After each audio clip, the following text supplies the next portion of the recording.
Well, hello, Warwick. Thank you so much for joining us today.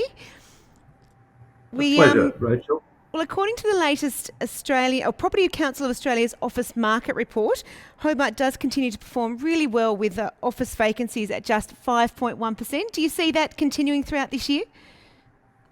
So, since that survey was taken late last year, we've seen a number of transactions occur in the Hobart CBD.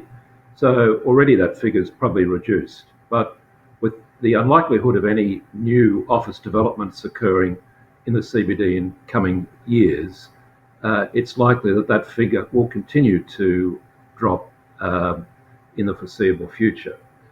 We haven't seen any reduction in the demand for office space as a result of COVID-19. In fact, if anything, we're likely to see an increase in the requirement for office space as tenants accommodate a more safe working environment by expanding their current footprints. And what do you think there might be longer term implications when it comes to a reduced office space supply?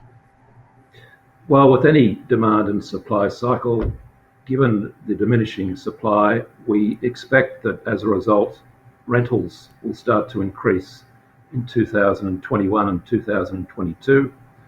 The market will likely respond with the refurbishment of B grade buildings to an A grade standard.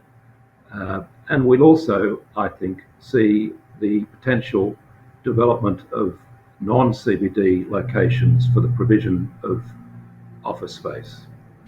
And what about just quickly across the retail and the industrial sectors there in Hobart?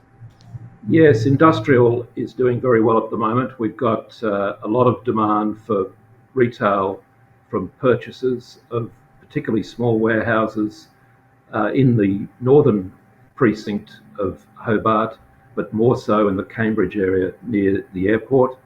The demand is such that commitments are being made for warehouse developments that haven't yet been built and in fact won't be completed until early next year.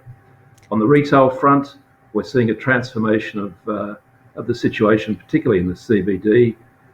Vacancies have been taken up by completely different uses, and we're starting to see a lot more food outlets replacing the vacancies that have come about. Well, we do all So the love to news is eat. generally very positive. That does sound like a really, really positive outlook for the Hobart capital, that's for sure. Thank you so much for your time today, Warwick. Thank you, Rachel.